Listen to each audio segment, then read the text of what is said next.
इस संगम कार्यक्रम में हमारे साथ मंच पर उपस्थित हैं हमारे साथ माननीय मंत्री आदरणीय दयाशंकर मिश्र दयालु जी, अमर उजाला के स्थानीय संपादक आदरणीय विजय त्रिपाठी जी, आदरणीय सुधीर सिंह जी, आदरणीय चंद्रभान यादव जी, आदरणीय अजीत बिसारिया जी, विशिष्ट योगदान रखने वाले हमारे सभी वरिष्ठ जन, सामने बैठे सभी भाइयों तथा बहनों, प्यारे बच्चों, अमर उजाला परिवार जनता के साथ सीधे जुड़ करके केवल समाचार ही नहीं पहुंचाता है, जनता के सरोवर से जुड़ करके उनसे सीधे संवाद स्थापित करते हुए एक समग्र भारत की परिकल्पना जो माननीय प्रधानमंत्री नरेंद्र मोदी जी ने की है उसे धरातल पर उतारने का काम अमर उजाला करता है। मैं अमर उजाला को इसके लिए हृदय से बहुत बहुत बधाइयां देता हूं, आभार करता हूं, उनका अभिनंदन करना चाहता हूं।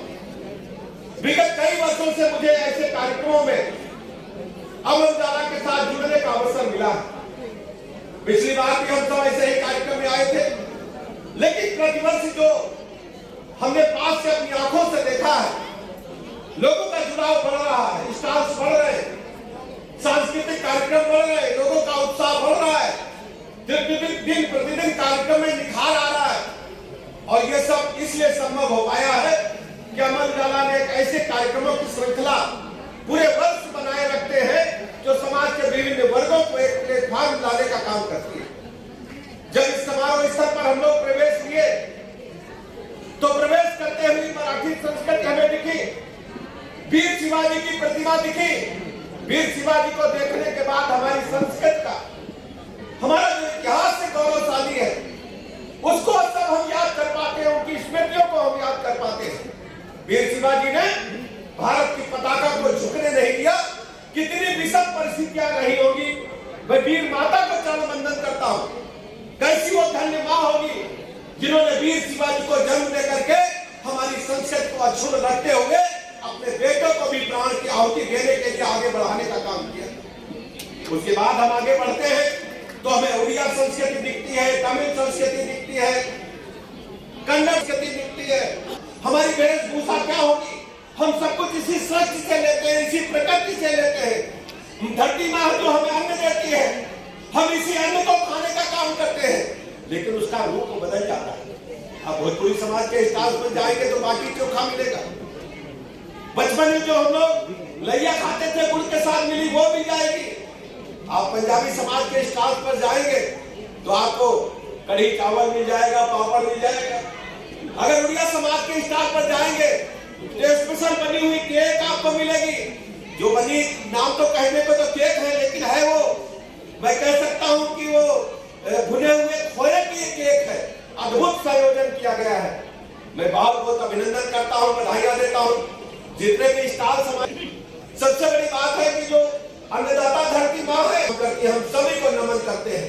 अमर उजाला परिवार ने संयोजन जो सांस्कृतिक गतिविधियों का मंच पर मैंने देखा, महसूस हो रहा था इन बच्चों को किसी ड्रामा इंस्टीट्यूट में ट्रेनिंग मिली है। कोई मुंबई से चल कर के आया है, कोई पूना से चल कर के आया है, किसी फिल्मी दुनिया से चल कर के बच्चे आए हैं। अद्भुत इनके अंदर प्रतिभा थी। मैं बच्चों को बहुत बहुत प्रणाम करता हूँ, अभिनंदन करता हूँ, और उनके मेंटर्स का मैं अभिनंदन करना चाहता हूँ। बच्चों को इतनी बेहतर ढंग से ट्रेनिंग देने का काम आप सबने किया है। भारत की संस्कृति को एक साथ एक मंच पर गायन के माध्यम से, नृत्य कला के माध्यम से, विभिन्न सांस्कृतिक कार्यक्रमों के माध्यम से बेहतर ढंग से प्रदर्शित किया गया है। हम कार्यक्रम की सफलता के लिए आप सबको बहुत बहुत बधाइयां देते हैं, अभिनंदन करते हैं। जितने भी पार्टिसिपेंट्स हैं उनका भी अभिनंदन करना चाहूंगा। वास्तव में अमर उजाला के साथ जुड़ करके भारत की एक जो लंबी विरासत है, गौरवशाली परंपरा है, उसको आपने यहाँ पर एक साथ एक मंच पर प्रदर्शित करने का काम किया है। मैं सभी अपने प्रदर्शन करने वाले कलाकारों का, सम्मानित होने वाले भाई बहनों का बहुत बहुत अभिनंदन करता हूँ। ठंड अपने चरम पर है, लेकिन आप सबका उत्साह भी चरम पर है। इसके बावजूद कार्यक्रम सफल हुआ। अमर उजाला परिवार का, त्रिपाठी जी का बहुत बहुत अभिनंदन और बधाई। महाकुंभ कुछ दिनों के बाद आगाज होने वाला है। 13 जनवरी से लेकर के और 26 फरवरी तक महाकुंभ होगा। कई बड़े पर्व हैं और स्नान पूरे समय चलेगा। मैं उत्तर प्रदेश की तरफ से विभिन्न संस्कृतियों को सजे हुए जो हमारे लोग लखनऊ में रह रहे हैं उनसे कहना चाहते हैं कि आप जब भी अवसर मिले जाएं, अद्भुत आपको देखने को भारत की संस्कृति का नजारा मिलेगा। पूरे देश दुनिया से सनातन धर्म मानने वाले लोग एक साथ एक मंच पर होंगे और देखें भारत ने किस ढंग से अपनी परंपरा के ध्वज को आगे बढ़ाने का काम किया है। व्यवस्थाएं, बड़ा बजट, लेकिन आज से सैकड़ों वर्ष पहले आज हमारी आपकी वोट की ताकत की सरकार है, लेकिन आज के 500 साल पहले क्या हालात थे? महाकुंभ तब भी होता। ये ताकत महासंस्कृति का एक साथ संयोजन करने की काम केवल सनातन में है और किसी ने मैं ये आपसे कहना चाहता हूं। हमारे काशी के पंचांग आप लोगों ने देखा है।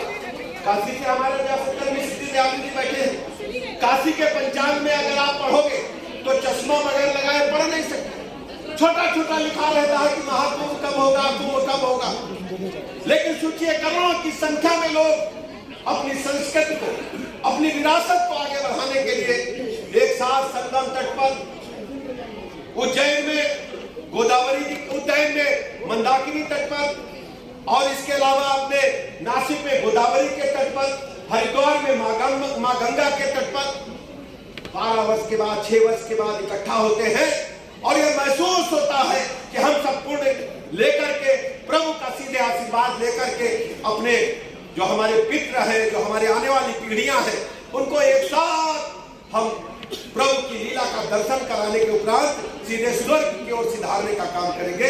अद्भुत सनातन संस्कृति है। मैं संस्कृति की विरासत को आगे बढ़ाने वाले सभी लोगों का हृदय से अभिनंदन करता हूं। विशेष आभार व्यक्त करता हूं माननीय प्रधानमंत्री नरेंद्र मोदी जी का, उत्तर प्रदेश सरकार के मुख्यमंत्री आदरणीय योगी जी का, जिन्होंने महाकुंभ के इस आयोजन को हम सबकी स्मृतियों में अंकित करा करके जो 2019 में हुआ था उससे बेहतर संयोजन करने का काम इस बार सरकार ने किया है। अमर उजाला जीवांजलि के सारथी की मदद लें और महाकुंभ में स्नान जरूर करें।